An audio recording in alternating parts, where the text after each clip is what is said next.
Exercise 6.4।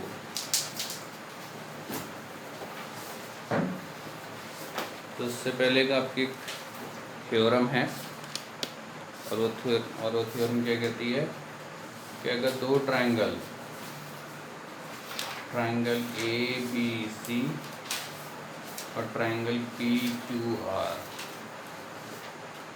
ये दो triangle अगर आपस में सिमिलर हैं, if triangle A B C is similar to triangle P Q R, तो इनके एरिया का ratio, area triangle A B C upon area triangle P Q R, ये किसके बराबर हो जाएगा? इनकी साइड्स के स्क्वायर के रेशियो के बराबर, यानी कि A B square upon P Q square के बराबर हो जाएगा, किसी भी एक साइड के उसमें, ठीक है। या फिर B C square upon Q R square के, या फिर A C square upon P R square के रेशियो, ठीक है, ए सी स्क्वायर के रेशियो, ठीक है। ये आपकी थ्योरम है ना।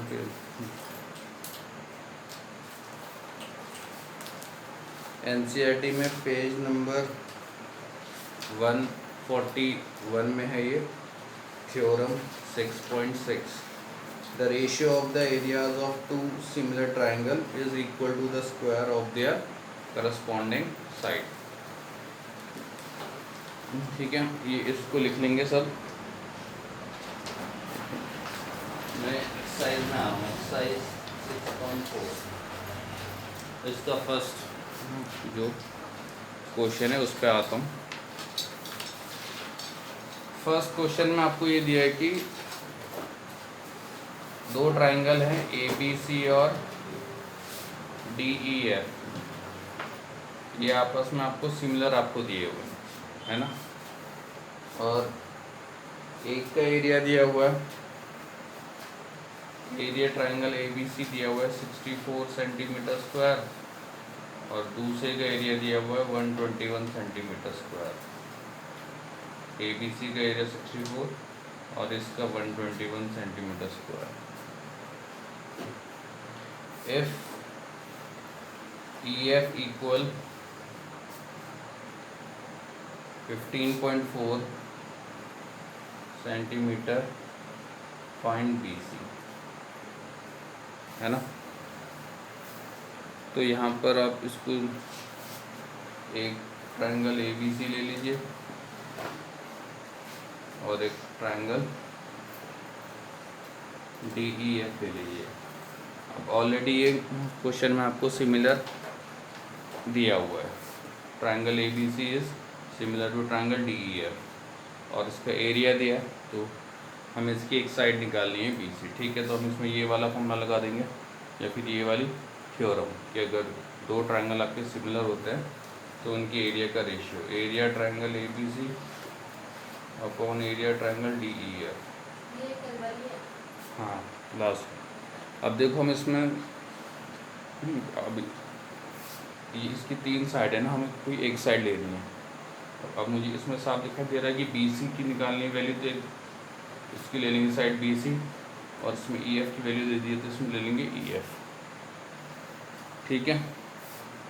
तो ये B C square upon E F square के बराबर हो गया, ठीक है।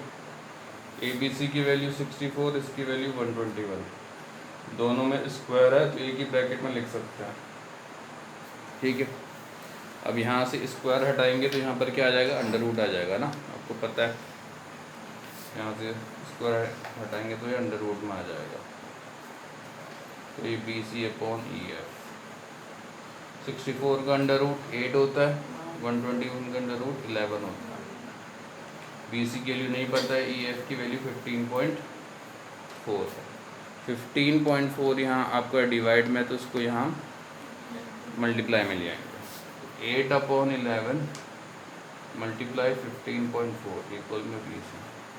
11 1 जा 11, 1.4 जाओ, 8 इंटू 1.4 12.8 सेंटीमीटर, तो बी सी की वैल्यू 12.8 सेंटीमीटर आ गई, ठीक है।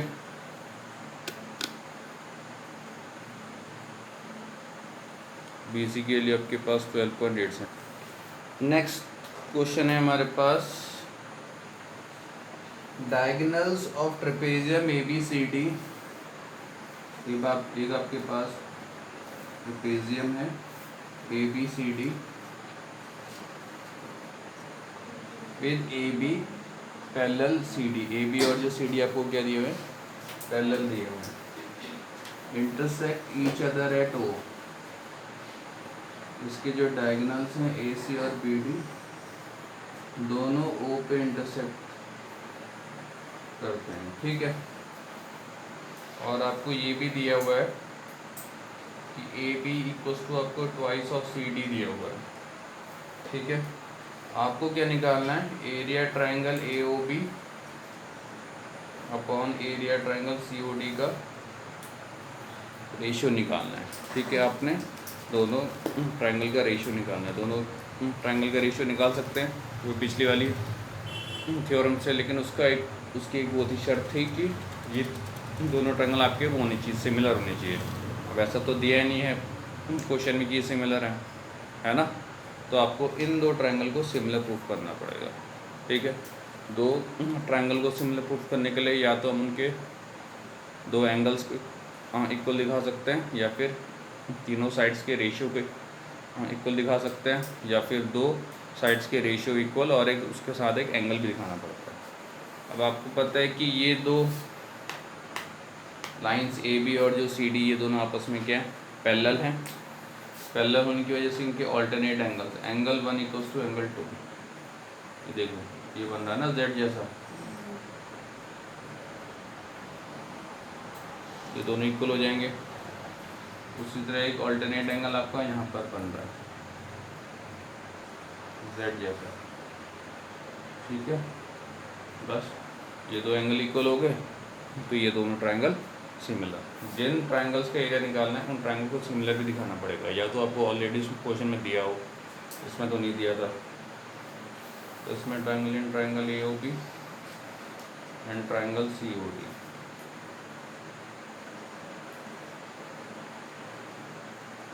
AOB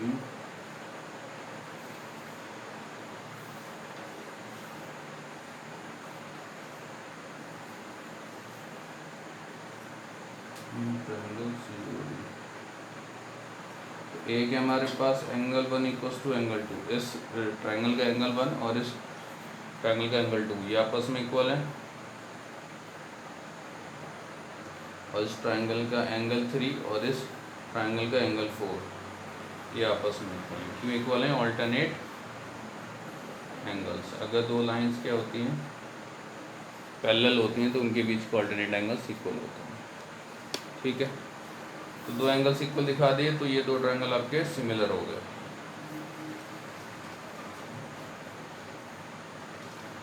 एंगल क्राइटेरिया से, ठीक है।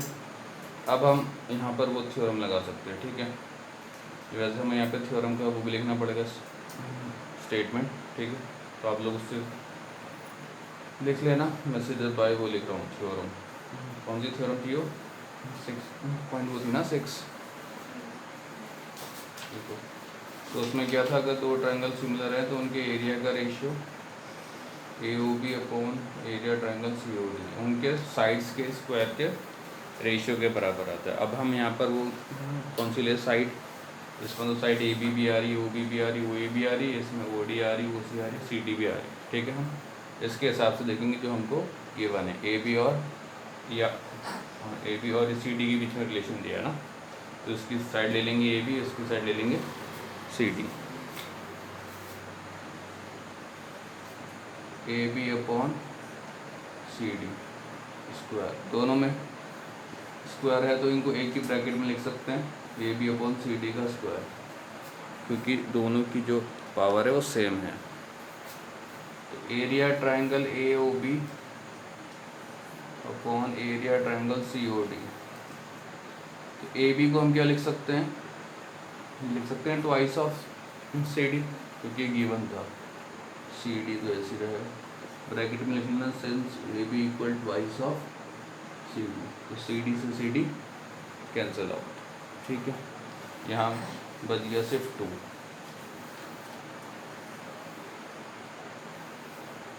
तो 2 का स्क्वायर 4, नीचे बच गया 1, 1 का स्क्वायर 1, तो इसका रेशियो आ गया 4:1।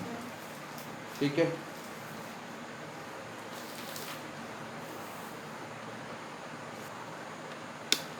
फिर आते हैं उसमें क्वेश्चन नंबर 3 में, if A B C and D B C are two triangles on the same base B C. इसका फिगर आपको ऑलरेडी दिया हुआ है क्वेश्चन में।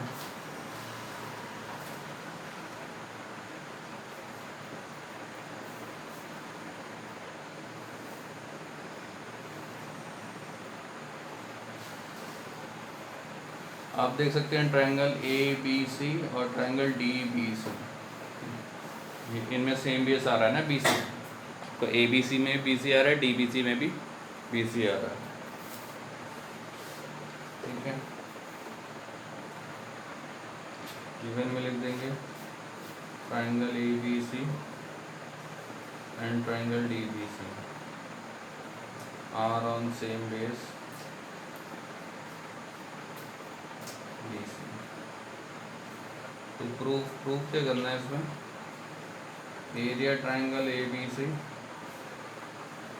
Upon area triangle D B C equal A O upon D you.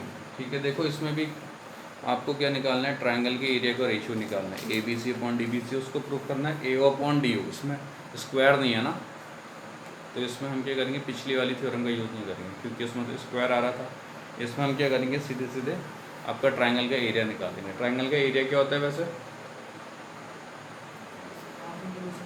Half into base into height. Height मतलब altitude, altitude मतलब वो line जो बेस के साथ 90 डिग्री का एंगल बनाए। ठीक है, तो इसमें एल्टीट्यूड तो आपको नहीं दिया है, ये हमें अपनी ओर से बनाना पड़ेगा। एक एल्टीट्यूड ये बना देंगे हम, ये से ए एक्स, और एक यहाँ से बना देंगे डी वाई, क्योंकि एक आपको किस में चाहिए, डी वाई। एक आपको ए बी सी के एरिया के लिए चाहिए हाइट, और एक आपको डी बी सी की एरिया के लिए चाहिए, है ना। हम क्या करेंगे, सबसे पहले ट्रायंगल ए ओ एक्स और ट्रायंगल डी ओ वाई को क्या प्रूव कर देंगे, सिमिलर।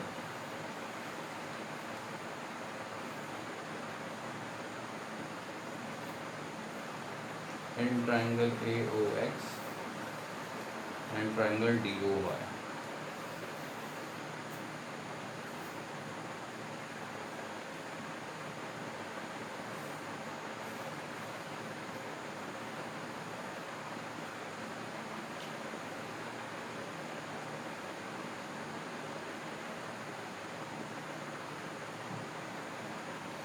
एक तो ये हो गया एंगल एक्स और एंगल वाई आपके 90 डिग्री हो गए, है ना, 90 डिग्री का साइन होता है ना परपेंडिकुलर। और एक हो गया vertically opposite angle, angle A O X equals to angle D O Y, है ना। एक हो गया आपका angle A X O equals to angle D Y O, दोनों 90 डिग्री के बराबर। एक angle A O X equals to angle D O Y, क्यों, vertically opposite angle B O A, इसको मैंने शॉर्ट फॉर्म में लिख दिया। ठीक है, वर्टिकली अपोजिट एंगल, तो हमने इसके आपके दो एंगल इक्वल लिखा दिए, तो दोनों triangle A O X will be similar to triangle D O Y, किससे, एंगल एंगल क्राइटेरिया से। ठीक है, by C P S T area triangle, नहीं सॉरी। अब देखिए क्या होता है कि जैसे पिछले बार आपके पास क्या होता था, सी पी सी टी, है ना, corresponding part of congruent triangle. यहाँ पर क्या है, C P S T, corresponding part of similar triangles. तो उससे आप या तो एंगल्स को इक्वल दिखा सकते हैं या फिर साइड्स के रेशियो को इक्वल दिखा सकते हैं। ठीक है, अब जो साइड्स का रेशियो लेंगे वो भी हम एंगल के हिसाब से लेंगे। हमने जिन एंगल्स को इक्वल दिखाया है उन्हीं के अपोजिट साइड्स को रेशियो को लिखेंगे। ठीक है, सबसे पहले हमने किसको इक्वल लिया, angle X and angle Y को। तो एंगल एक्स के opposite side A O, angle Y के opposite side O D, O A upon O D. ठीक है, फिर हमने क्या लिया था, इसका एंगल हो ना वर्टिकली अपोजिट एंगल में, इस एंगल ओ के अपोजिट साइड ए एक्स और इस एंगल ओ के अपोजिट साइड डी वाई, है ना। अब इसमें कौन सी वाली साइड रह गई, इसमें रह गई OX और इसमें OY। ठीक है, पक्का। अब देखो, अब इसका यूज़ होगा।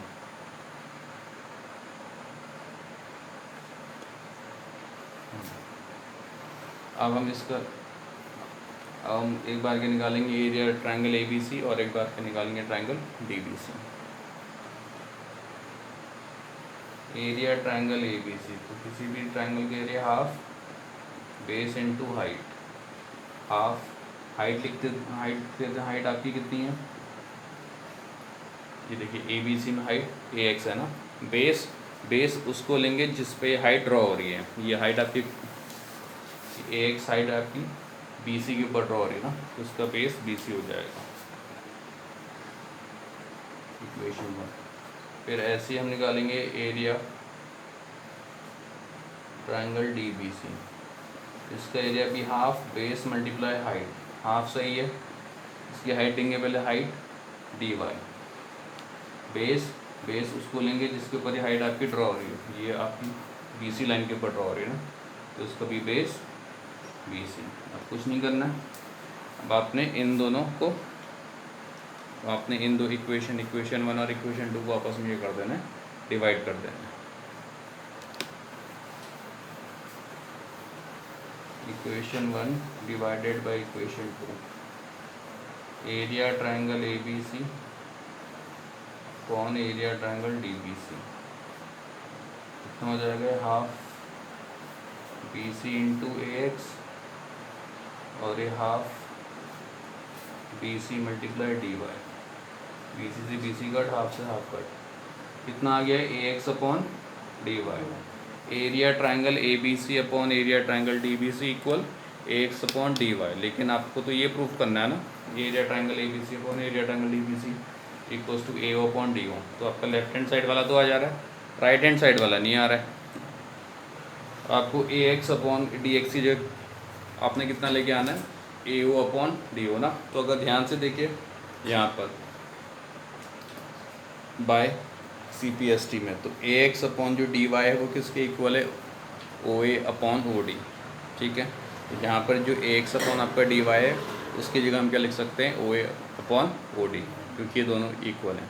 OA को आप क्या लिख सकते हो, AO लिख सकते हो, और जो OD को आप DO लिख सकते हो, आगे पीछे लिख सकते हो ना अल्फ़ाबेट्स को।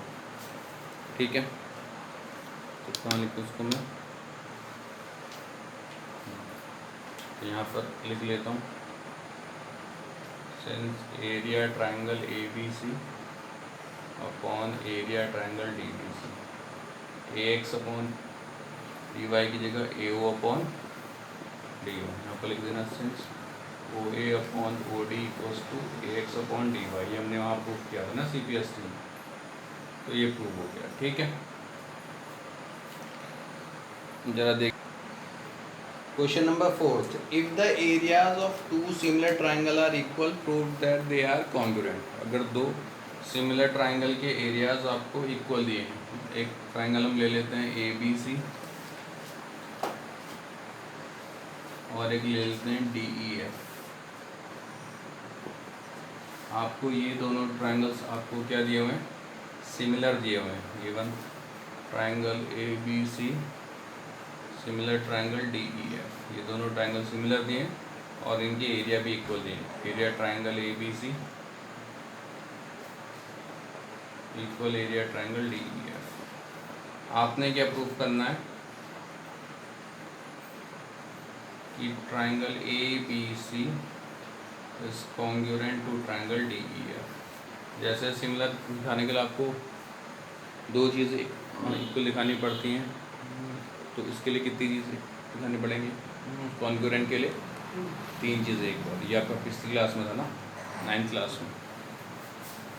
तो एक तो अच्छी बात हमें ये दी है कि दोनों ट्राइंगल आपको सिमिलर दिए हुए हैं, है ना। तो क्योंकि triangle ABC is similar to triangle DEF given, तो इसमें हम ये वाली थ्योरम लगा सकते हैं बाय थ्योरम 6.6। अगर दो ट्रायंगल सिमिलर होते हैं तो उनके एरिया का ratio area triangle A B C upon area triangle D E F इनकी साइड्स के स्क्वायर के रेशियो के बराबर है। A B square upon D E square या फिर B C square upon E F square या फिर A C square upon D F square, है ना। अब आपको ए बी सी और डी ई एफ का एरिया इक्वल दिया है, तो area triangle D E F की जगह हम क्या लिख सकते हैं, area triangle A B C लिख सकते हैं ना। A B square upon D E square B C square upon E F square equal A C square upon D F square, cancel out होके 1 हो जाएगा। ठीक है, हमने यहाँ पर क्या किया, डी ई एफ की जगह area triangle A B C लिख लिया। क्यों? क्योंकि हमें इनका एरिया इक्वल दिया हुआ है। ठीक है, अब ये 1 के इक्वल आ गया, तो A B square upon D E square भी 1 के इक्वल, B C square E F square भी 1 के इक्वल, A C square D F square भी 1 के इक्वल। ये जो आपके तीनों रेशियो हैं ये आपस में इक्वल है ना, और ये किसके इक्वल है, 1 के इक्वल। तो तीनों को अलग अलग हम करते हैं, 1 के इक्वल लिख लेते हैं। एक बार इसको रख लिया 1 के इक्वल, एक बार इसको रख लिया 1 के इक्वल, और एक बार इसको रख लिया 1 के इक्वल।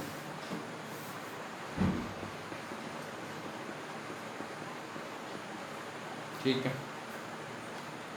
डी स्क्वायर को यहाँ मल्टीप्लाई में ले आएंगे, 1 से मल्टीप्लाई होगा तो वही आ जाएगा D E square equal A B square,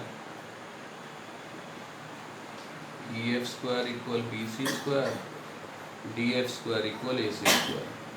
दोनों में स्क्वायर स्क्वायर आ रहा है, तो हम क्या लिख सकते हैं, D E equal to A B square, square हटा सकते हैं ना, क्योंकि दोनों की पावर सेम है। उसी तरह यहाँ पर E F equal to B C, और उसी तरह यहाँ पर D F equal A C. बस ये आ गए इक्वल, है ना। जो डी ई साइड है वो ए बी के इक्वल है, जो ई एफ साइड है वो बी सी के इक्वल है, और जो डी एफ साइड है वो ए सी के इक्वल है। हो गया ना। अगर किसी दो ट्राइंगल्स के आपकी तीनों जो साइड्स हैं वो दूसरे ट्राइंगल की तीनों साइड्स की इक्वल आ जाती हैं, तो वो दो ट्राइंगल आपके कॉन्ग्रुएंट हो जाते हैं। एस एस एस से आपने पिछली क्लास में पढ़ा होता है। तो triangle D E F is congruent to triangle A B C, किससे हुआ है, साइड से। ठीक है, question number 5, D comma E and F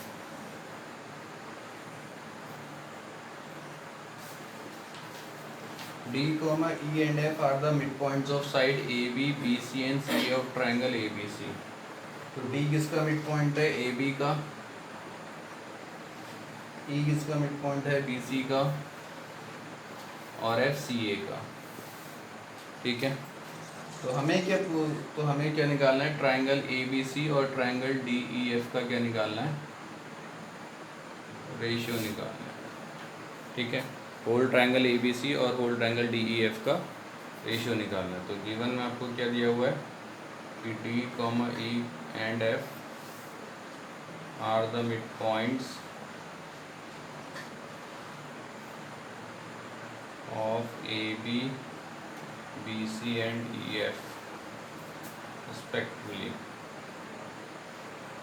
निकालना क्या है, area triangle A B C upon area triangle D E F, इनके एरिया का रेशियो निकालना है। तो हमें इन दो ट्रायंगल को पहले सिमिलर दिखाना पड़ेगा। अब इसमें अगर आपको पिछले साल क्वाड्रिलेटरल की एक थ्योरम याद हो तो मिड पॉइंट थ्योरम बोलते थे जिसको हम,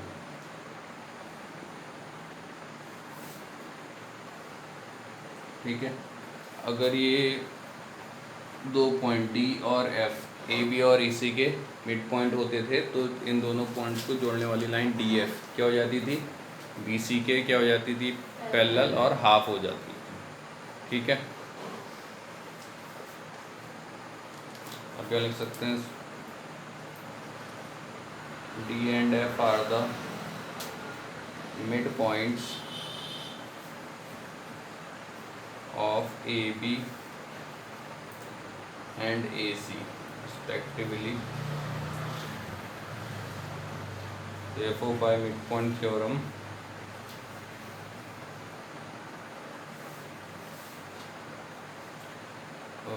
क्या हो जाएगा D F equal D F upon D F equal half of B C हो जाएगा। ठीक है, तो अच्छा वैसे रेशियो डी ई एफ और ए बी सी, यानी डी एफ ऊपर आएगा और ए बी सी नीचे आएगा। ठीक है, इस पर समझना। तो बी सी को यहाँ ले आते हैं अपॉन में, तो क्या हो जाएगा D F upon B C equals to 1/2 हो जाएगा ना, इक्वेशन 1। ठीक है, अब देखिए उसी तरह ई और एफ, ये भी तो मिड पॉइंट है।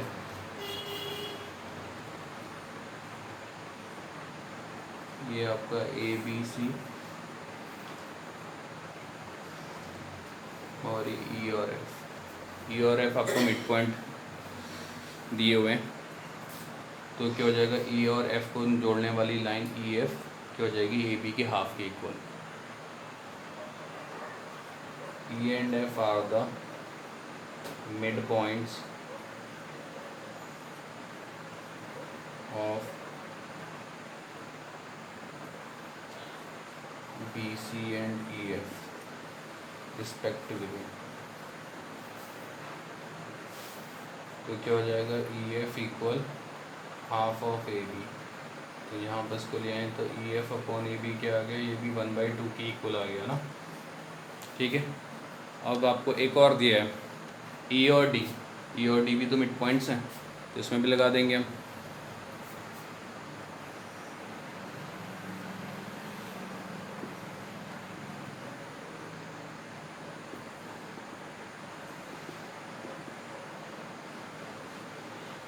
E and D are the midpoints of BC and AB respectively. Therefore, by midpoint theorem,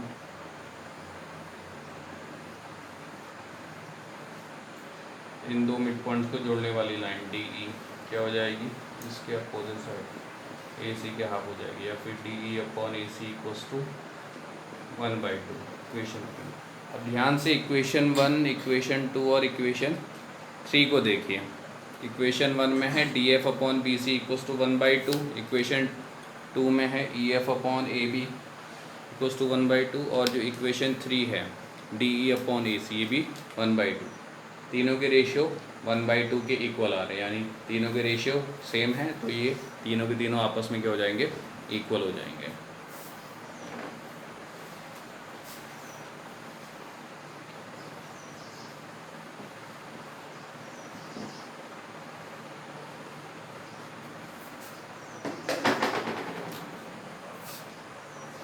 Therefore, from equation 1, equation 2 and equation 3 तीनों के ratio D F upon B C equal E F upon A B equal D E upon A C, तीनों के ratio आपस में equal आ रहे हैं। तो मैंने आपको ये बताया हुआ कि अगर दो ट्रायंगल्स के जो साइड्स के रेशियो अगर आपस में इक्वल आ जाएं, तो ये दो ट्रायंगल आपस में सिमिलर हो जाते हैं। E F upon A B, D F upon B C और D E upon A C, तीनों के जो रेशियो आपस में इक्वल आ रहे हैं ना। अगर ऐसे समझ में नहीं आ रहा तो इसको ऐसे देखें, एक आपके पास था ट्रायंगल ए बी सी और एक था आपके पास triangle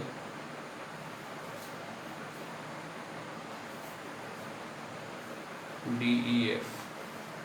D E upon A B, E F upon B C, sorry D E upon A B,